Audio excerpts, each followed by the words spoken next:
Paz do Senhor, irmãs e irmãos, vamos dar início à nossa aula hoje, uma aula específica e especial. Vamos falar sobre a ressurreição de Jesus Cristo. Para quem nos assiste, nós estamos na Igreja Cristã Presbiteriana do Guará e hoje dia 31 de março de 2024. Graças a Deus. Já tivemos hoje de manhã o culto da ressurreição e agora vamos ter essa aula e vamos abordar especificamente o tema da ressurreição de Jesus. Então vamos orar antes para a gente começar a nossa aula. Pai querido, estamos na tua casa, na tua presença, para estudarmos a tua palavra. Nós te pedimos que o teu Espírito Santo venha ao nosso encontro e que o teu Espírito Santo possa nos iluminar, possa nos inspirar, possa abrir a nossa mente, nosso entendimento e possamos entender as profundidades da tua palavra. Fala assim ao nosso coração nesta tarde, Senhor, em nome de Jesus. Amém. Muito bem. A ressurreição de Jesus. Texto áureo, está lá em Lucas 24, 5 e 6. Eu vou citar vários textos nessa aula. Então, você já aquece aí os seus dedos, a sua mão, sua Bíblia. Esse aqui está escrito aqui, não precisa de abrir, né? E estando elas muito atemorizadas e abaixando o rosto para o chão, eles lhe disseram: por que buscais entre os mortos ao que vive? Ele não está aqui, mas ressuscitou. Esse é um episódio, né, onde as mulheres vão ao túmulo, né, para poder embalsamar o corpo de Jesus, como era costume, e elas se espantam ao chegar lá, e a pedra que estava fechando o túmulo, ela estava removida. E a preocupação delas era: quem vai remover a pedra? Nós não damos conta, não temos força para isso. Mas foram, mesmo assim foram, né? E até parece que a preocupação delas só veio, quer dizer, meio assim, que a ficha só caiu no caminho, né?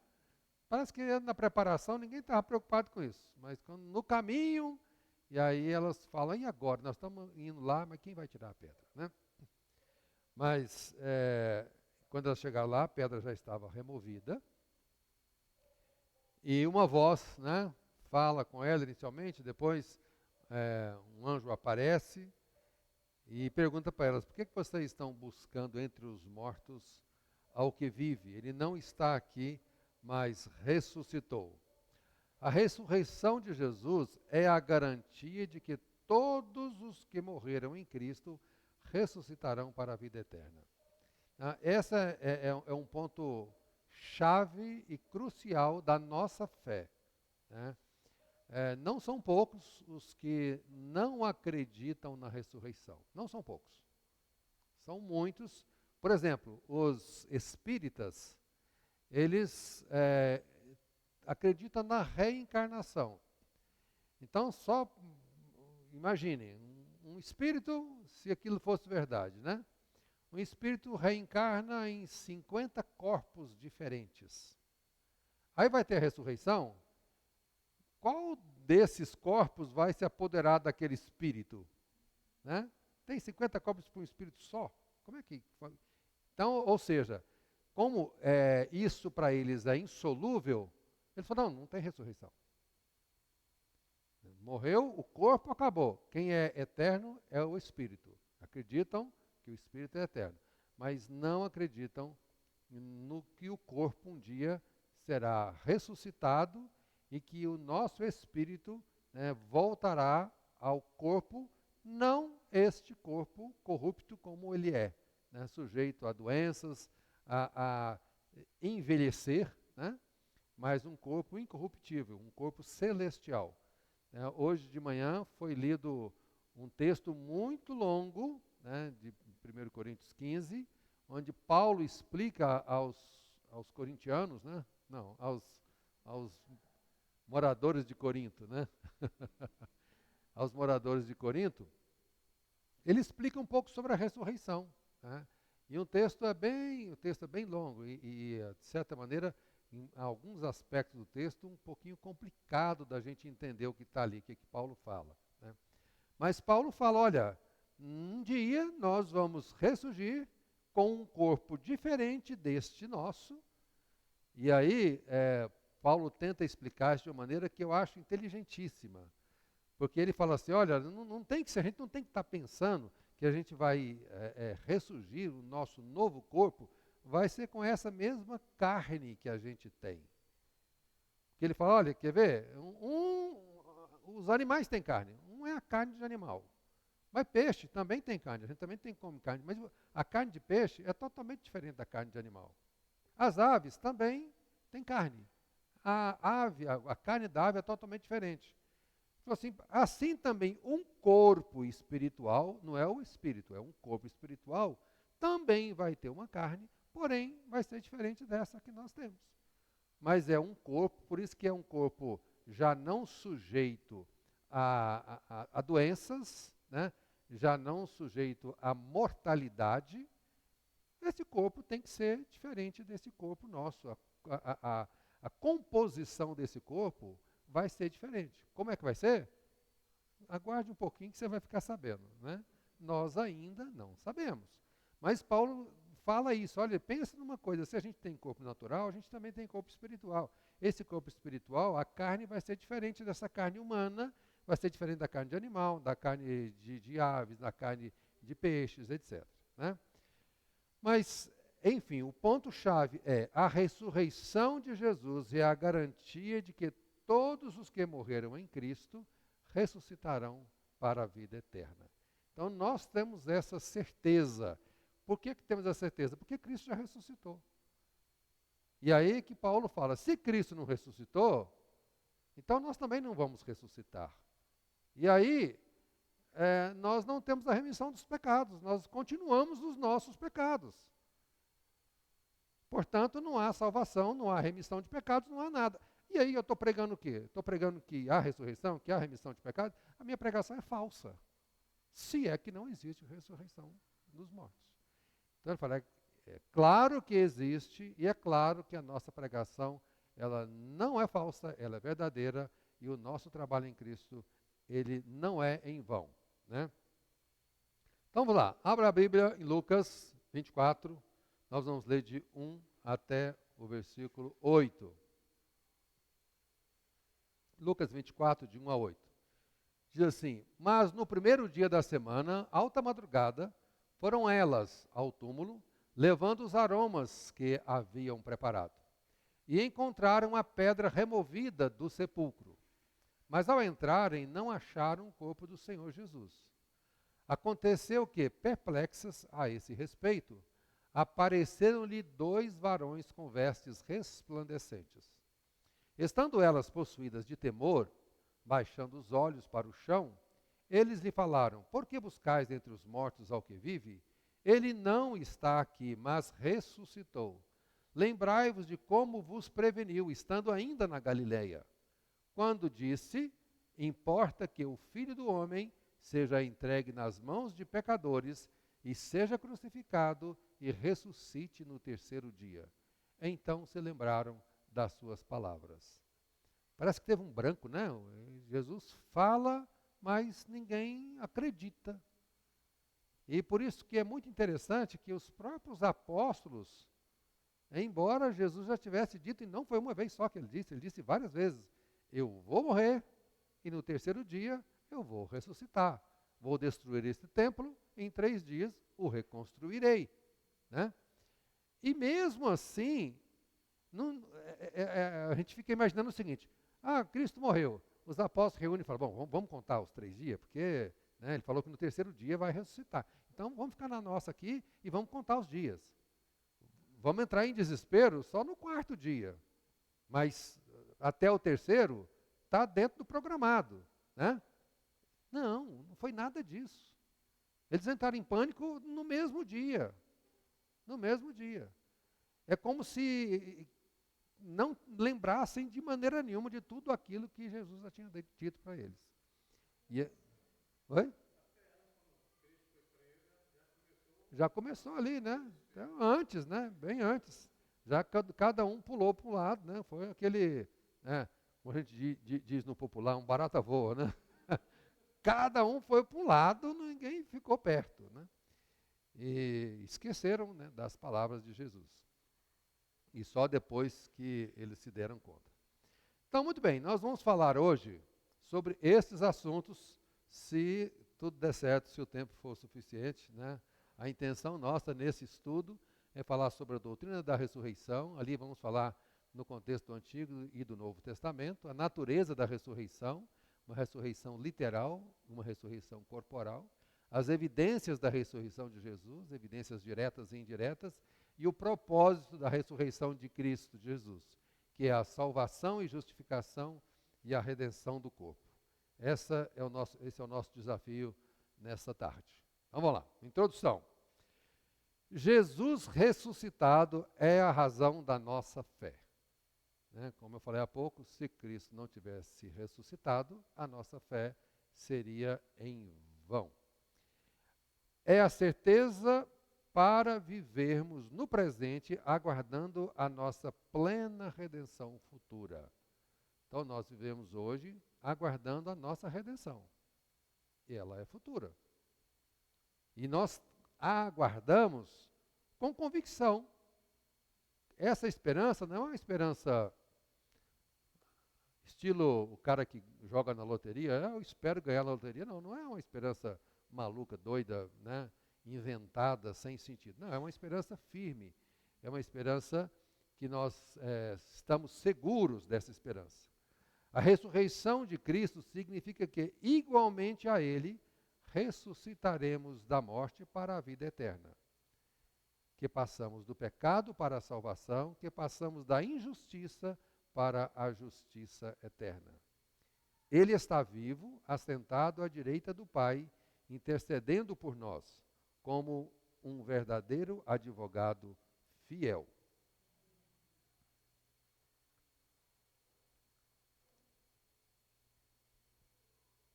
Então, quem que inventou essa coisa, né?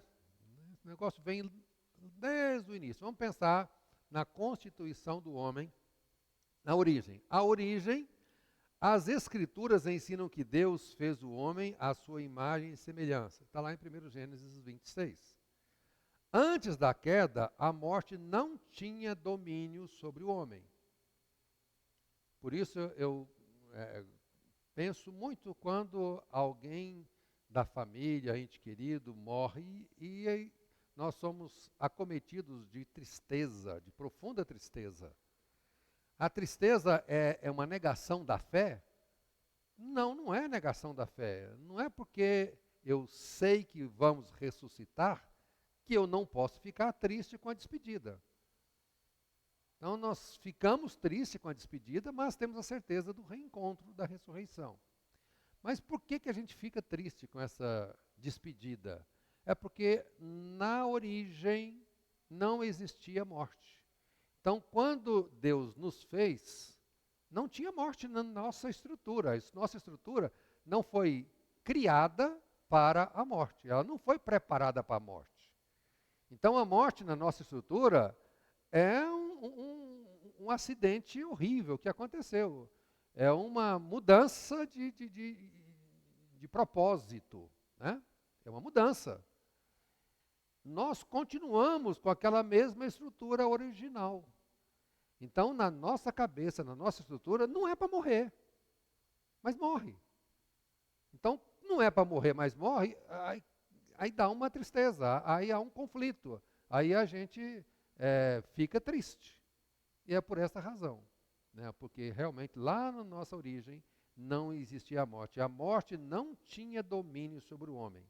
Todavia, como um ser moralmente livre, o homem foi criado assim, moralmente livre, o homem pecou, fazendo com que o pecado entrasse no mundo e com ele a morte. A morte passou então a todos os homens. Então, só queria frisar essa frase, todavia como um ser moralmente livre. Ali é onde o homem tem total livre-arbítrio. Nós falamos muito que o homem tem livre-arbítrio, precisamos de colocar isso entre aspas. Porque quando a gente fala em livre-arbítrio, nós estamos querendo dizer que eu sou completamente livre para tomar a decisão que eu quiser, sem estar sendo influenciado por nada. Nada. Sou livre sem ser influenciado. Acontece que hoje, nós já somos influenciados pelos nossos pecados. Então, nenhuma decisão nossa, ela é livre, totalmente livre. Se nenhuma decisão é totalmente livre, falar que hoje nós temos livre arbítrio é um pouco incoerente. Porque nossa decisão, ela é tomada a partir de um passado nosso. Nós já carregamos um monte de coisa, a partir disso eu tomo uma decisão. A nossa decisão, ela é influenciada pelo nosso pecado original. Então já não temos mais esse livre-arbítrio que está falando aqui, moralmente livre. Nós não somos mais moralmente livres. Nós já carregamos conosco uma carga de pecado. Portanto, não estamos mais livres. Né? Mas é lógico que Deus permite que nós tomemos as nossas decisões e a partir disso temos as consequências das decisões tomadas. Né? Mas toda vez que você escutar ali, nós somos livres, temos livre-arbítrio, né? Pense o seguinte, não é bem, não é totalmente livre. É quase livre, mas a gente ainda tem um problema para tomar a decisão. Né? Na antiga aliança, o Senhor deu vida aos mortos para revelar o seu poder sobre a morte. Isso é bem importante a gente dizer. E mesmo ainda não estando totalmente revelada, a doutrina da ressurreição já era citada por santos do Antigo Testamento. Jó, por exemplo, fala que eu sei que meu Redentor vive e que ele vai se levantar, vai ressuscitar. Quer dizer, o Jó já falava na doutrina da ressurreição, ele já sabia que existia ou existiria ressurreição. Então, eles anelavam pela redenção do corpo. E nós vamos ver aqui no Antigo Testamento alguns mortos que foram ressuscitados.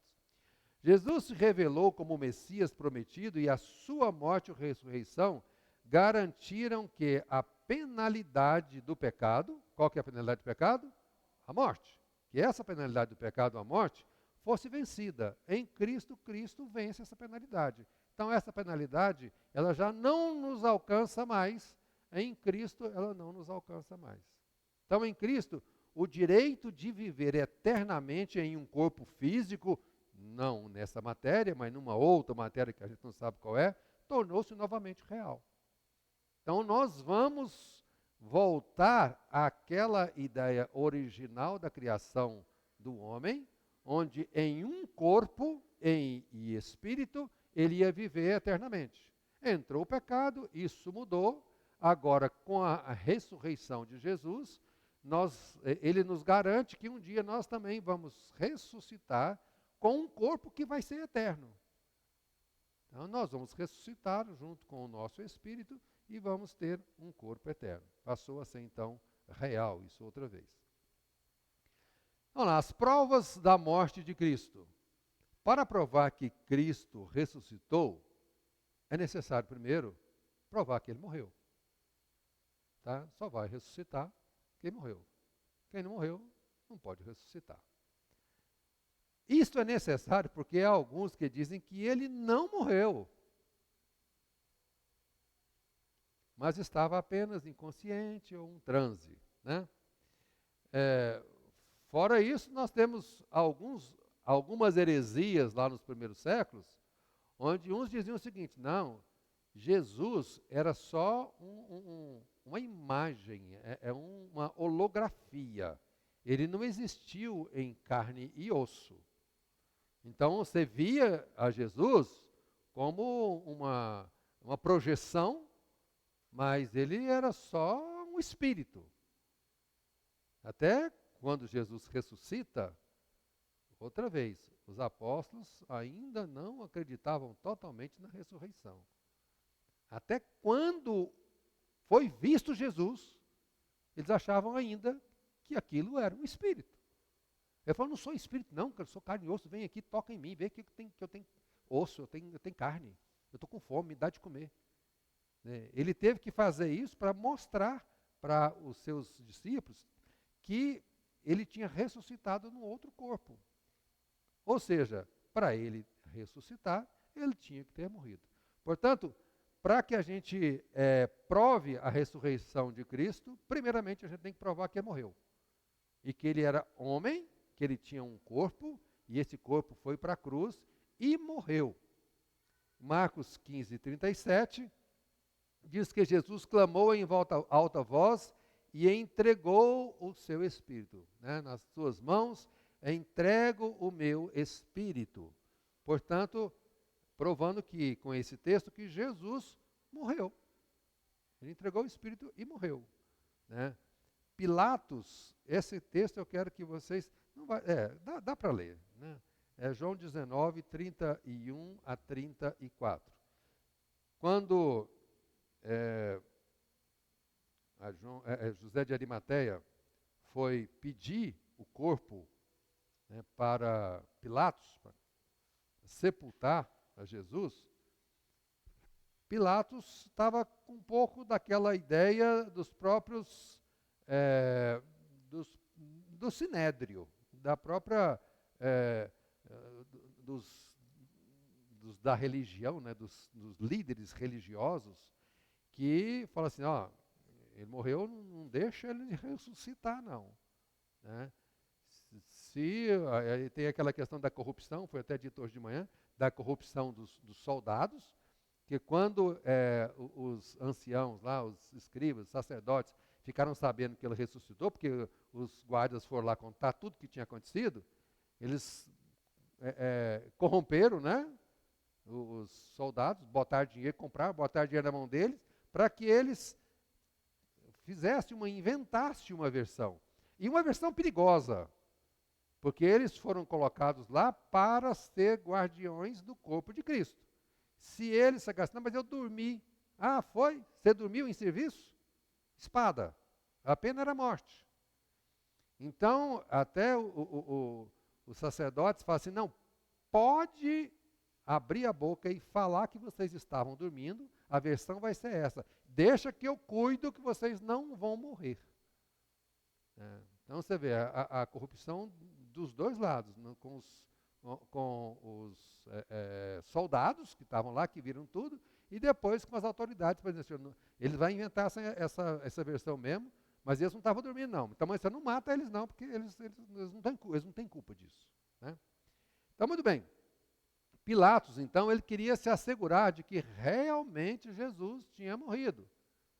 E aí, em João 19, 31 a 34, diz assim, então, os judeus, para que no sábado não ficassem os corpos na cruz, visto como era a preparação, está falando aqui da Páscoa, né? Pois era grande o dia daquele sábado, rogaram a Pilatos que se lhes quebrassem as pernas e fossem tirados. Os soldados foram e quebraram as pernas ao primeiro e ao outro, que com ele tinham sido crucificados. Chegando-se, porém, a Jesus, como vissem que já estava morto, não lhe quebraram as pernas. Mas um dos soldados lhe abriu o lado com uma lança, e logo saiu sangue e água. Aquele que isto viu testificou, sendo verdadeiro o seu testemunho, e ele sabe que diz a verdade, para que também vós creais. E isso aconteceu para que se cumprisse a Escritura, nenhum dos seus ossos será quebrado. E outra vez se diz a Escritura, eles verão aquele a quem traspassaram. Né? Então, há uma garantia de que Jesus tinha morrido. Enfia a lança lá para que eles provem, para que fique claro isso.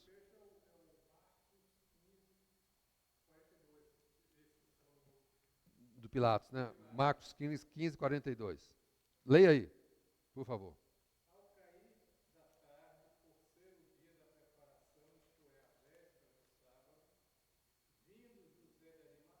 Uhum. Uhum.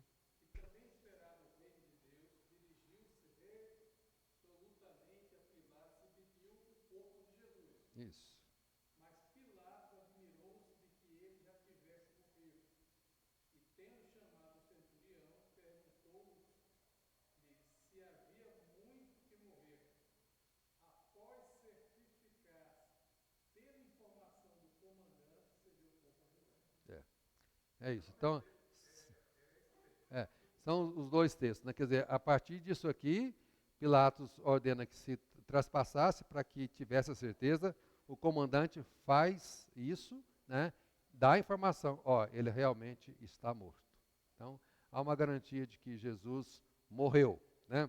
Quando um soldado cortou o lado de Jesus com uma lança e saiu sangue e água, isso prova a morte de Jesus. Se Cristo não morreu, ainda estamos sujeitos à velha lei, isso está em Hebreus, e portanto estaríamos nós ainda nos nossos delitos e pecados, né? Isso como introdução. Agora vamos entrar efetivamente, né, no estudo, sabendo que ele morreu. Se ele não tiver morrido, não teria como ter sido ressuscitado. Para ressuscitar tem que ter morrido antes. Então vimos primeiramente que ele morreu. Então lá, no contexto, a doutrina da ressurreição. Precisamos de falar sobre essa doutrina, porque muitos, né, repito, muitos não criam na ressurreição. Lembrando aqui que quando Paulo vai lá em Atenas, e no Areópago ele começa a falar da história de Cristo, eles escutaram, os filósofos, né? Todos escutaram Paulo falou lá não sei quantas horas, explicou, falou todo da vida de Jesus, e aí ele lá no final ele fala, e esse Jesus que morreu ressuscitou. A hora que falou ressuscitou, os gregos falaram assim, Paulo, tá bom, pode parar, tá? Esse negócio da ressurreição, outro dia a gente conversa com você sobre esse assunto, né? Ou seja, até aqui a gente te ouve, mas daqui para frente a gente não vai te ouvir mais, porque nós não acreditamos em ressurreição. Então o recado para Paulo era bem esse, nós não acreditamos na ressurreição. Então nós precisamos de entender, né, conhecer essa doutrina da ressurreição. Ela existe mesmo, né? O Antigo Testamento registra 3 casos de pessoas que ressuscitaram. 1 Reis 17, de 17 a 24, Elias ressuscita o filho da viúva de Serepta, né? Vocês se lembram desse fato, né?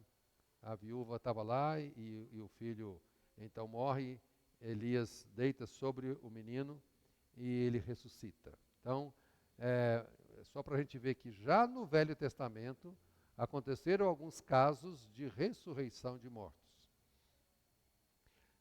Eliseu ressuscita o filho da Sunamita, segundo Reis 4, de 32 a 37. Também nós não vamos ler o texto, vocês já conhecem essa história, o filho da Sunamita que Eliseu, o profeta Eliseu, ressuscitou. E ainda tem um texto bastante curioso, né? Depois que Eliseu morreu, Eliseu já estava morto, né? Teve um soldado que também morreu e foi jogado na mesma cova de Eliseu. Quando o soldado morto toca nos ossos de Eliseu, o soldado ressuscita. Tá? Então, é um texto bastante curioso, né? Então, esses fatos demonstram já na antiga aliança o poder de Deus para dar vida aos mortos. Portanto, não tinha o pessoal duvidar se Deus tinha ou não poder de trazer a vida a quem estava morto, porque eles já tinham visto isso acontecer. Abraão, por exemplo, iria sacrificar seu filho Isaque, em Hebreus 11, 18. Esse é um texto bem interessante. Considerou que Deus era poderoso para até dos mortos o ressuscitar. Então, Abraão, ele atende ao pedido de Deus, à ordem de Deus, vai lá e sacrifica o teu filho. E Abraão podia falar assim, mas que conversa doida é essa? Como é que eu vou sacrificar o filho da promessa? Foi o Senhor que me prometeu esse filho, me falou que através dele a minha geração ia ser como as das estrelas, as da areia do mar. Como é que agora eu vou matar o meu único herdeiro da promessa? Ele já tinha até tido outro filho, né, Ismael, mas o filho da promessa era Isaque. E a mulher dele idosa, ele também idoso, né? A Bíblia nos fala duas coisas que também é bem interessante. Primeiro, fala que a mulher é idosa, ou seja, ela já não poderia engravidar mais, tá? Enfim, fisicamente já não tinha mais condições de se engravidar, ou seja, vocês sabem, logicamente, biologicamente, que a mulher, depois de uma certa idade, não engravida mais. Acabaram os óvulos dela, não tem mais como engravidar. E fala uma coisa que com muito cuidado, o texto ele é bem legal, que ele fala assim, que Abraão já morto no seu corpo. O que ele está falando disso? Está falando de impotência sexual. Fala assim, Abraão já estava morto no seu corpo. E você imagina, um homem impotente sexualmente, uma mulher que não tem mais condição de dar à luz, não pode engravidar mais, desses dois, não é a impossibilidade de um, é a impossibilidade dos dois. Ele dá um filho da promessa. Depois desse milagre, Deus fala agora, Abraão, vai lá e mata teu filho. Não é possível, não vou matar. Né? De brincadeira comigo, né? Brincadeira sem graça, né? Mas Abraão, por que ele vai? O texto diz isso. Ele vai porque ele fala assim, eu vou sacrificar o meu filho, porque eu tenho certeza que Deus tem o poder de trazer a vida a ele. Não é nem Abraão pensando que teria um outro filho da promessa. Não, é esse mesmo. Eu o sacrifico, eu mato, mas Deus vai ressuscitar. E Abraão já tinha certeza da ressurreição. E aí ele vai para sacrificar o filho e acontece a história toda que vocês já sabem, né, que ele não... Deus, na última hora, entendeu que ele iria sacrificar mesmo e falou para ele não fazer aquilo. Então, essa é a doutrina lá do Velho Testamento. Quer dizer, no Velho Testamento já existe a doutrina da ressurreição e já tinha acontecido algumas ressurreições. No Novo Testamento, então, com o advento da nova aliança, a doutrina da ressurreição é demonstrada em sua plenitude. Vamos ler aí, 2 Timóteo 1:10.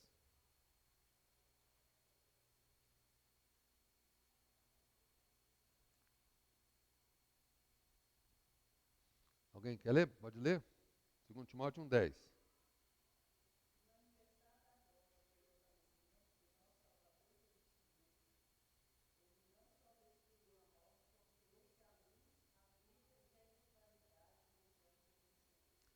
Então, o apóstolo Paulo, quando escreve a Timóteo, ele fala, né, que foi manifestada agora pelo aparecimento do nosso Senhor Jesus Cristo, quer dizer, a partir do nosso Senhor Jesus Cristo, o qual não só destruiu a morte, quer dizer, ele fala, olha, Jesus, ele destruiu a morte, como trouxe à luz a vida e a imortalidade, quer dizer, ele ressuscitou e não morre mais, mediante o Evangelho. Então, aqui no Novo Testamento, na Nova Aliança, diz que há a ressurreição e depois da ressurreição a imortalidade. Aí no Novo Testamento nós não vamos ler esses textos, mas são muitos, né? O Novo Testamento registra vários casos de pessoas sendo ressuscitadas. Algumas foram ressurreições efetuadas pelo Senhor Jesus, enquanto outras foram efetuadas pelos apóstolos. Até os apóstolos, depois da ascensão de Jesus, eles também oraram e pessoas ressuscitaram, né? Na história de Jesus tem várias ressurreições que Jesus operou.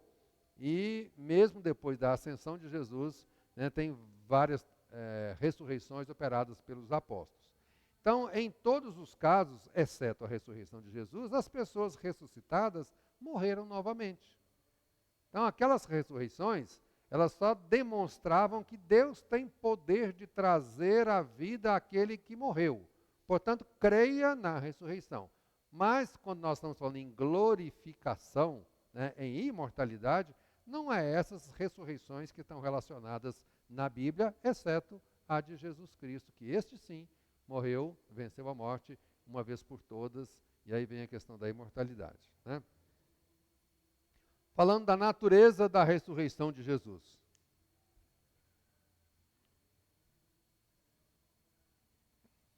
Então, é uma ressurreição literal. O testemunho do terceiro evangelho, Mateus, Marcos e Lucas, né? Tanto o testemunho de Lucas, é de uma ressurreição física e literal.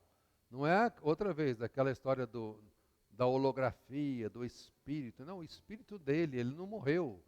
Então não ressuscitou. O que você viu depois foi espírito. Aí Jesus fala assim, toca o dedo aqui, vê que eu ressuscitei, é o meu corpo mesmo. Né? Então o próprio Jesus, quando ressuscitou, disse, vede as minhas mãos e os meus pés, que sou eu mesmo, tocai-me, e vede, pois, um espírito não tem carne nem ossos, como vedes que eu tenho. Então aqui há uma ressurreição literal, não é uma ressurreição filosófica. Não, vamos falar da filosofia. Na filosofia nos mostra que há um conceito de ressurreição. Não, aqui não tem um conceito, aqui tem uma ressurreição, né, de carne e osso, vamos dizer assim, literal, absolutamente literal, de carne e osso. Essa é a ressurreição que nós vamos passar por ela, de carne e osso, literal. Tá? Não é aquela coisa que, eu repito, não é aquela coisa do espírita, né, que o espírito ele é imortal e ele vai reencarnando, mas o corpo não ressuscita. Né? Então, é uma ressurreição literal e é uma ressurreição corporal. A apologética cristã sempre assegurou que a ressurreição de Jesus foi um evento físico no qual o seu corpo foi revivificado. É o próprio corpo de Cristo que é revivificado. Isso significa que, apesar de transformado, Cristo ressuscitou com um corpo físico com um corpo físico que fora sepultado. Mais uma vez, é um corpo físico diferente desse corpo nosso. A matéria não é a mesma. Qual matéria que vai ser? Aguarde um pouquinho que a gente fica sabendo lá na frente. A gente não sabe ainda. Sabe que é diferente, né? Lucas põe em relevo esse fato quando registra Jesus comendo com os discípulos após a ressurreição. Ó, me dá peixe aí que eu estou com fome, quero comer. Né? Em sua primeira carta aos Coríntios, o apóstolo Paulo assevera que toda a fé cristã é falsa se a ressurreição de Jesus não aconteceu de forma corporal. Tá? Mas ela aconteceu, portanto a nossa fé não é vã. Né? Não estamos pregando coisas falsas. Após o sepultamento de Jesus, algumas mulheres foram ao túmulo de Cristo. Maria Madalena, Joana e Maria, mãe de Tiago. Está em Lucas 24:10. Chegando lá, acharam a pedra no túmulo, da pedra do túmulo removida. Mas o corpo do Senhor não estava lá. Então ouviram 2 homens vestidos com roupas brilhantes, diziam isso aqui, por que buscais entre os mortos ao que vive? Ele não está aqui, mas ressuscitou. Estamos diante de um versículo que afirma com clareza que Jesus foi crucificado, mas ressuscitou ao 3º dia. Isto é, no domingo, pela manhã, bem cedo. E só para vocês lembrarem, é por isso que nós reunimos todos os domingos o dia do Senhor para celebrarmos culto, né, sobre a ressurreição, celebrarmos a ressurreição de Jesus. Por isso que ao longo da história, né, a guarda do sábado, né, para os judeus, né, se tornou para nós a guarda do domingo, porque para nós é o Domini Dei, né, o dia de Deus, o dia do Senhor, o dia que ele ressuscitou. E a partir daí, né, a cristandade passa a guardar o domingo. Logicamente, temos algumas áreas da cristandade que continuam aguardando o sábado. Tá? Não vamos brigar com eles por conta disso, não, mas nós entendemos que agora as coisas mudaram, nós devemos guardar o domingo, porque é o dia da ressurreição de Cristo. Né? Então, as evidências da ressurreição de Jesus, evidências diretas e evidências indiretas. Vamos às evidências diretas da ressurreição. As Escrituras apresentam muitas evidências da ressurreição de Jesus. O texto de Lucas 24, de 13 a 35, narra o encontro que os 2 discípulos no caminho de Emaús tiveram com Jesus após a sua ressurreição.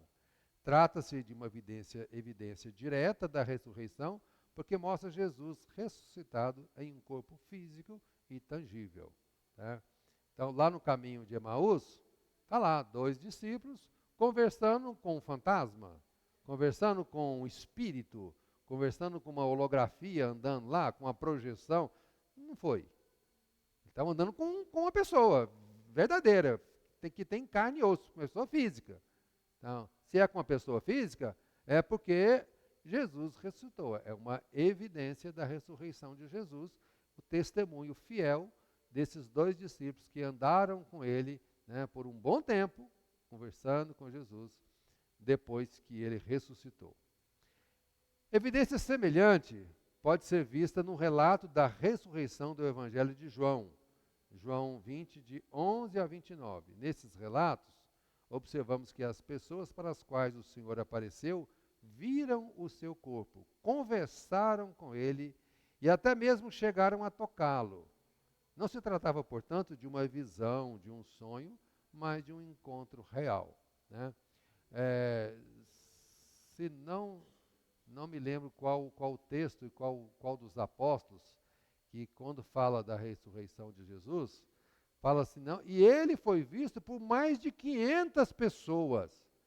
Quer dizer, não é um relato só dos 11, né, dos 11 apóstolos aqui, não, porque a minha turma nós vamos proteger, nós temos que, vamos inventar aqui uma versão que nós 11 vamos ficar firme nela, a gente não vai se contradizer. Então não é uma coisa que, sei lá, com 2 pessoas você combina, né? Com mais do que 2 já fica difícil. Com 500 alguém vai dar com a língua nos dentes. Alguém vai falar, não, é mentira, né? Alguém vai falar isso. Diz que, para aqueles que têm filho, diz que até 2 que você tem, né, um ameaça o outro fica calado. Mas se tiver um terceiro, esse terceiro vai caguetar, sabe? Então, você quer saber a verdade, o que está acontecendo com os filhos lá? É bom ter 3. Agora, 500, alguém vai falar, não, é mentira desse povo. Eles estão falando que eu vi, mas eu não vi, não. É mentira. Alguém ia falar que não era verdade. Difícil guardar uma combinação falsa entre 500 pessoas. Então, não tem muito sentido isso. Tá? As evidências diretas são aquelas pessoas que viram Jesus, viram o corpo de Jesus depois da ressurreição dele. Tá? Então é muito interessante, porque Jesus, assim, ele não ressuscita e vai embora para o céu, aparece só para as mulheres lá e ninguém nunca mais viu. E ele fala, não, peraí, essa coisa, nós não vamos acreditar nisso. Mas ele fica um bom tempo na terra ainda, né? E depois aparece para tanta gente, e até na hora da ascensão dele, né, tinha um monte de gente perto ouvindo. Depois foi visto por mais de 500 irmãos de uma só vez, dos quais a maioria sobrevive até agora, porém alguns já dormem. Então, Paulo, então, que está falando isso, só eu tive dúvida, porque Paulo não viu a Jesus ressurreto, né? Quer dizer, ou seja, ele viu no caminho para Damasco, ele viu através de uma visão, mas ele não caminhou com Jesus vivo ali. Por isso que eu tinha dúvida se era Paulo ou não, mas Paulo, então...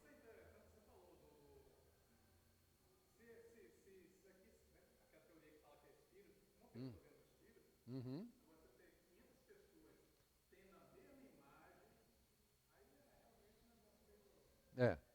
É igual assim esses OVNIs que o povo vê, né? Quando vê, quantas pessoas estavam lá? Quantas pessoas que viram, igual você viu? 2, 1, 2, né? Não, tinha 500 pessoas aqui, o OVNI desceu, você viu, todos os 500 viram. Não é bem assim. Então essas são as evidências diretas de pessoas que viram Jesus em carne e osso depois da ressurreição dele. As evidências indiretas. Os evangelhos apresentam também outras provas indiretas da ressurreição de Jesus. Antes da ressurreição, encontramos um grupo de discípulos desanimado, triste e cabisbaixo. Era o cenário desanimador. Pedro falava, vamos voltar a pescar. Nós dedicamos aí, mas foi à toa. A gente achava, talvez assim, até a gente achava que ele era o Messias, mas não era. Porque morreu e acabou, essa coisa acabou. Então está todo mundo desanimado, morrendo de medo, trancado nas casas. Ora, se mataram a Jesus, ao Messias, ao professor, né? Não vai matar os seguidores? Vai. Então, vamos acabar com essa doutrina que está começando a existir aqui, matamos o líder, vamos matar os outros. E aí acaba com essa doutrina. Bom, eles se trancaram, morreram de medo, desanimados. Falaram, agora tudo acabou, né? Acabou tudo. E depois da descida do Espírito Santo, a gente vê uma transformação absurda em todos os discípulos, todos eles. Esses mesmos discípulos que estavam desanimados, eles se apresentam ao povo com uma ousadia nunca vista antes, né? Então essa é uma das evidências indiretas, e a partir disso, o próprio Paulo fala assim, vocês acham que eu vou colocar a minha vida em risco pregando e confirmando uma mentira? Não, assim, eu podia até inventar uma mentira se eu tivesse ganho com ela, né? E aí, nesse aspecto, nós vemos a corrupção, né? Onde o cara inventa uma mentira para ter benefício próprio. Mas Paulo fala, que benefício que eu estou tendo com essa mentira, se isso é mentira? Que benefício que eu estou tendo? Eu só levo chicotada, eu só sou preso, passo fome, fico na chuva, né? E vou continuar com essa bobagem, com essa mentira? Então ele fala, não, agora, por essa verdade eu morro. Por essa verdade eu morro. Então ele fala assim, dificilmente, quer dizer, ninguém vai morrer por uma mentira. Por uma verdade, alguém morre. Então a nossa fé, ela é verdadeira e nós morremos pela nossa fé. Agora, se a nossa fé não for verdadeira, ou a gente tem fé aí num pedaço de pedra no meio da rua, não, por essa fé na pedra eu não morro não. Mas por Jesus sim. Então, as evidências, né? Os discípulos passaram a testemunhar que o Senhor estava vivo e apresentavam provas disso. Eles curavam os doentes, levantavam os paralíticos, expeliam os demônios e testemunhavam. Deus ressuscitou a este Jesus, do que todos nós somos testemunhas. Quer dizer, não somente eles dizem, olha, nós somos testemunhas, mas aquilo que Jesus fazia, ele nos delegou para que a gente continuasse a fazer. E olha o que nós estamos fazendo, vocês estão vendo aí que paralítico está andando? Então, esse mesmo poder que Jesus tinha, porque ele ressuscitou, ele continua existindo agora em nós, né? A ressurreição de Jesus se tornou o principal tema da pregação apostólica. A partir daí, todo o colégio apostólico, todos os discípulos, eles pregavam, né? Você pode ver o próprio discurso, a pregação de Pedro, né? Depois da descida do Espírito Santo, ele rodeava, né? dava contextos, etc., para poder chegar no ponto específico da ressurreição de Jesus. Então, a ressurreição de Jesus era o ponto principal da mensagem apostólica. O próprio Paulo, lá em Areópago, né? O que ele fez lá com os gregos? Ele foi dando volta, até chegar na ressurreição. A hora que falou da ressurreição, tá bom, para, né? Não vamos querer te ouvir mais. Mas ele estava preparando todo o terreno para falar especificamente da ressurreição. Então, a ressurreição, ela passou a ser o ponto principal da pregação apostólica. A partir dali, né, você tinha todo o contexto da pregação, mas para poder no final concluir que Jesus ressuscitou dentre os mortos. Então, antes de Jesus sair da terra, ele leva os discípulos para fora a Betânia. Erguendo as mãos, ele ora para que Deus os abençoe. Enquanto está orando, ele é elevado aos céus pelo Pai Celeste. Sua ascensão significa que ele entrou na glória, foi exaltado e entronizado à mão direita do Pai. A partida de Cristo e sua ascensão completa a sua obra na terra. Seus seguidores não o verão na terra mais como o viram no passado. Na próxima vez, nós vamos vê-lo glorificado, vindo nas nuvens para nos levar, né? Qual que é o propósito, então, da ressurreição de Jesus?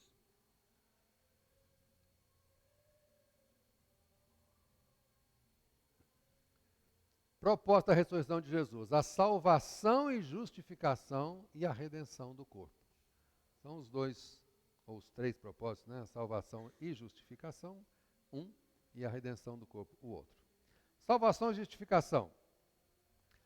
Aos discípulos no cenáculo, Jesus destaca a salvação como o propósito da ressurreição. Vamos ler esse texto, né, em Lucas, capítulo 24, 46 a 48. Pode.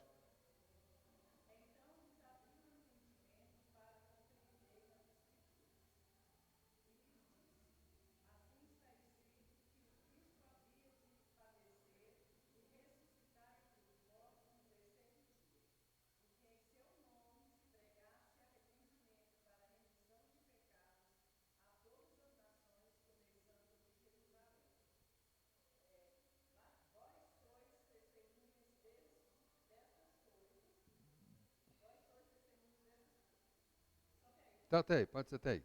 Então, pensando aqui no propósito da ressurreição, o que fala aqui no versículo 26, 46 e o 47? Fala assim: e lhes disse, assim está escrito que o Cristo havia de padecer e ressuscitar dentre os mortos no terceiro dia. Qual que é o propósito? E que em seu nome se pregasse arrependimento para a salvação de pecados a todas as nações, começando em Jerusalém. Então, a partir da morte e da ressurreição, havia a necessidade de se pregar o arrependimento para a remissão dos pecados, para a salvação. Então, ele morre e ressuscita para a nossa salvação. Esse foi o propósito, o objetivo principal, o alvo, né, a missão primeira, né, de Jesus, que era a nossa salvação. Todo esse processo de vir, né, assumir o nosso pecado, morrer e ressuscitar para a nossa salvação, com este objetivo. A ressurreição de Jesus difere de todas as outras. Todas as outras ressurreições não foram para a nossa salvação. Eles morreram, ressuscitaram e morreram de novo.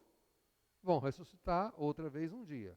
Mas essas ressurreições lá, elas não tinham o objetivo de nos salvar, de redimir os nossos pecados. Então, a ressurreição de Jesus foi diferente de todas as outras, assim como Jesus também era diferente de todos os homens. Ele é Deus, ele é o Deus que se fez carne.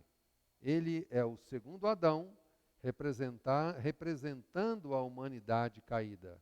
Então, assim como em um só homem veio o pecado, e o pecado ele percorre agora todo o mundo, também através de um só homem, Jesus Cristo, vem a salvação a todos os que crerem nele.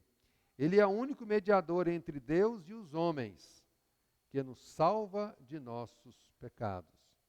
Então, o principal objetivo, né, da ressurreição de Jesus é a nossa justificação, a nossa salvação. A Bíblia diz que ele morreu por causa das nossas transgressões. Foram as nossas transgressões que o levaram à cruz. Por quê? Porque ele assume as nossas transgressões.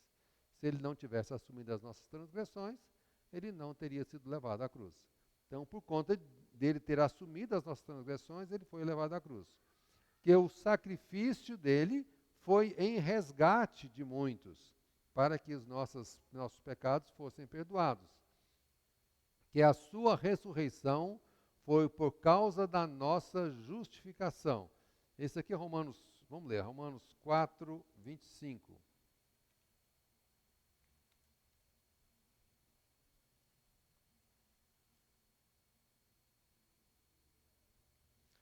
O qual foi entregue por causa das nossas transgressões e ressuscitou por causa da nossa justificação. Então, é essa a razão principal, o propósito da ressurreição de Jesus é a nossa justificação, a nossa salvação. Que ele foi designado Filho de Deus com poder para a ressurreição dos mortos. Também isso é interessante a gente olhar, porque ele tem o poder, né, de ressuscitar mortos.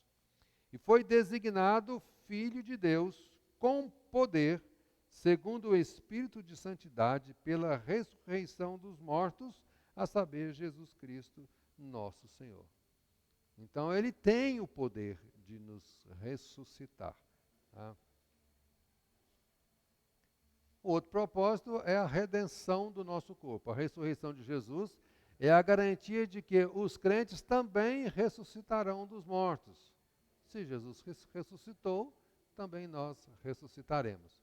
Quando ressuscitou dentre os mortos, Jesus se tornou as primícias daqueles que ressuscitarão para não mais morrer. Então Jesus ressuscita para não mais morrer. E assim também nós, como ele é a primícia, ele é o primeiro, né? Se ele é o primeiro, é porque tem outros, né? Ele não é o único, ele é o primeiro. Então ele é o primeiro e nós também ressuscitaremos. Ele é a garantia de que todos nós ressuscitaremos e não morreremos mais. O apóstolo Paulo afirma que se Cristo não ressuscitou, então é vã a nossa fé. Essa fé é vã. Então estamos falando bobagem, estamos falando mentira, e estamos pregando em cima de uma coisa que não é verdadeira. Na ressurreição, Jesus derrotou a morte de forma que não precisamos mais temê-la. Não precisamos ter medo da morte. Hoje até o pastor falou alguma coisa sobre essa questão de ter medo da morte, né? Tem muita gente que tem medo da morte. E eu não as condeno, não. É sempre aquela coisa, você vai para um desconhecido. Toda vez que você sai da sua zona de conforto para uma coisa que é desconhecida, você treme nas bases, tem um pouco de medo. É claro que a nossa fé nos garante, nos dá tranquilidade de sabermos que seremos ressuscitados, que depois da nossa morte estaremos com Cristo, né? Mas quase sempre a morte é dolorida. Poucos casos que a gente tem notícia de que a pessoa morreu dormindo, né? Aquela coisa assim que nem viu morrer. A morte para ele não foi dolorosa. Mas na grande maioria das vezes, a morte é dolorosa. E quem é que gosta de dor? Não tem quem gosta de dor. Então muitas vezes a gente tem mais medo da dor da morte do que da própria morte, né? E vai, eu não queria morrer, eu não queria passar por essa dor da morte. Não é que eu não quero morrer, eu não quero é passar por a dor da morte. Então eu não critico aqueles que falam, não, eu tenho medo sim, né? Eu tenho medo de morrer. Mas não tenho medo de não ressuscitar. Tenho medo de morrer, mas sei que ao morrer eu vou ressuscitar. E o fato de não ter medo é não ter medo de permanecer morto, permanecer na morte. Tá? Disso nós não temos medo. Mas o fato de você ter algum receio da dor da morte, está tranquilo, gente. Isso não é negar a fé, não. Tá? Isso está de boa, né? Eu acho que é bem natural do nosso ser humano, né? Não querer passar por essa dor, né? Na ressurreição, Jesus derrotou a morte de forma que não precisamos mais temê-la. Na ressurreição, receberemos corpos incorruptíveis e imortais. Aí que eu tenho falado já nessa aula, é um corpo que nós não sabemos direito como é que vai ser, mas é um corpo que nós receberemos e o nosso espírito, a nossa alma, ela vem e se junta de novo ao espírito, né? Mas os adventistas entendem que uma vez quando nós morremos, o nosso espírito não volta para Deus. Nosso espírito fica dormindo, lá do lado do corpo. Fica dormindo. Aí na ressurreição, junta de novo e aí sobe, né? Nós não temos essa visão. Aí também vamos citar vários textos, aí eles também vão citar vários textos, né? Nós entendemos que o nosso espírito, uma vez que o nosso espírito se desvincula desse corpo, né, a morte, a separação entre o espírito e o corpo, nosso espírito vai imediatamente para o Senhor, imediatamente para o Senhor. Começamos já a gozar das benesses, né, das maravilhas que o Senhor tem nos preparado. Completamente, totalmente? Não, ainda não. Né? Quando nós estudamos escatologia, nós falamos bastante sobre isso, né? Que o nosso gozo pleno, completo, será quando houver a ressurreição, porque nós teremos um corpo e um espírito juntos.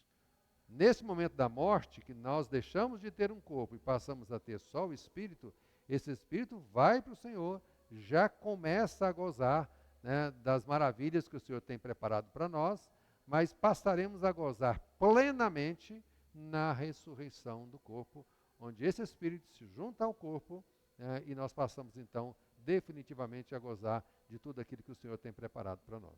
Tá? Então, sem dúvida, concluindo aqui o nosso estudo, né, sem dúvida, uma das maiores notícias da face da terra, né, foi a ressurreição de Jesus. Nos dias de Jesus, a crença da ressurreição dos mortos não era consenso. Os fariseus acreditavam na ressurreição. Os saduceus rejeitavam essa doutrina. E os gregos, esses ridicularizavam. Não somente eles não aceitavam, mas eles falavam, vocês estão ficando tudo doido. Né? Dentro daquele conceito, que também já falamos das heresias, que o corpo, a carne é má, o espírito é bom. Então, o dia que o espírito se vê livre da carne, livre do corpo, é uma vitória para o espírito. Então, não tem que falar da ressurreição, porque falar da ressurreição é voltar aquilo que é ruim, é voltar o espírito ao corpo, e o corpo é ruim. Então, assim, tive uma vitória quando morri, e agora vou ter uma derrota na ressurreição? A ressurreição, na cabeça dos gregos, seria uma derrota. Seria voltar o espírito a uma coisa que é ruim, que é a matéria, que é a carne, que é o corpo. Tá? Mas eles não se dão conta que o que vai voltar não é a esse corpo desta maneira, que é ruim mesmo, mas é um outro corpo incorruptível, imortal. Né? Até mesmo os discípulos de Jesus se mostraram incrédulos e lentos em aceitar, né, a hipótese, né, a realidade, hipótese não, depois eles viram que era a realidade da ressurreição. Né? Então, quando ressuscitou dos mortos, o Senhor Jesus se apresentou a seus discípulos com provas incontestáveis, a fim de que nenhum deles ficasse com dúvida. Até a primeira aparição, como Tomé não estava lá, vou aparecer de novo agora com Tomé. Né? E Tomé fala, sabe que eu estou vendo bem? É esse mesmo? Está parecendo, mas eu não sei. Eu falo, Senhor, eu preciso tocar aí, dá licença, eu tenho que tocar porque eu não acredito não. E aí a hora que Tomé vê, a Bíblia não fala que Tomé tocou. Fala que Jesus fala, vem Tomé, toca. Você quer tocar? Pode tocar. Né? Não fala que Tomé tocou, mas Tomé, a partir disso, dá uma das maiores declarações que a Bíblia tem. Onde Tomé fala, tu és Deus. Você é Deus. Você não é um profeta que nasceu, você não é homem. 100% homem, agora daqui para frente, virou 100%, 100% Deus, continua sendo 100% Deus. Né? Então, tu és o Filho de Deus, tu és o Deus, que ele fala, meu Senhor e meu Deus. Então, Tomé fala, você é Deus. É outra coisa também que nas heresias, muitas que aconteceram, negando a deidade ou a divindade de Jesus. Jesus foi um cara bacana, né? Como diz lá o Espiritismo, é um espírito evoluído. Né? Não, ele é Deus. E se a gente observar, a gente fala que nos primeiros séculos, nós tivemos várias comunidades seguidoras dos apóstolos. E cada comunidade, cada apóstolo dava ênfase a uma coisa. E aquela comunidade passava a dar ênfase naquilo que aquele apóstolo dava ênfase. E se a gente olhar a ênfase que o apóstolo João deu às comunidades das quais ele criou a igreja e ele era pastor da igreja, é que Cristo era homem, que Cristo era Deus. E aí quando ele começa, né, lá no 1 João, o Evangelho de João, 1 João capítulo 1, versículo, João capítulo 1, versículo 1, Evangelho de João capítulo 1, versículo 1, ele fala, no princípio era o verbo, e o verbo estava com Deus, e o verbo era Deus. Depois ele fala, e o verbo se encarnou, e veio e viveu conosco, tabernaculou, habitou conosco. Então, na comunidade joanina, se perguntasse para quem, para os membros da comunidade, quem foi Jesus, eles falavam de cara, Deus. Jesus era Deus. Né? Na comunidade paulina, eles já iam falar uma outra coisa até chegar à conclusão de que Jesus era Deus. Porque o ensino era um pouco diferente. Mas, enfim, né? Então, quando Jesus ressuscita, ele aparece a todos para que ninguém ficasse com dúvida de que ele realmente tinha ressuscitado. A ressurreição de Jesus era uma realidade inconteste para a igreja apostólica, a ponto de se tornar o principal tema da pregação dos apóstolos. O propósito da ressurreição de Jesus é salvar, justificar e redimir o corpo, garantindo a ressurreição de todo aquele que crer e se arrepender dos seus pecados, confessando a Cristo como seu único e suficiente Salvador. Então, a partir da ressurreição de Cristo, nós temos a certeza da nossa salvação, da nossa justificação, nós temos a certeza da redenção do nosso corpo, da nossa ressurreição e da vida eterna com o Senhor. Então, é a partir dessa ressurreição que nós temos essa certeza, né? E o texto de 1 Coríntios 15, 55, onde está, ó morte, o teu aguilhão? Onde está, ó inferno, a tua vitória? Tá? Tragada foi a morte pela vitória, né? E Cristo ressuscitou. Portanto, a gente termina com esta frase: Ele não está aqui, Ele ressuscitou. Amém? Então, que nós possamos seguir adiante com a convicção plena, não tenhamos qualquer dúvida de que não somente ressurreição existe, como Cristo ressuscitou, e que se nós passarmos pela morte, nós também ressuscitaremos um dia. Amém? Que Deus nos abençoe. Estou aberto aí a contribuições, a perguntas, comentários, etc.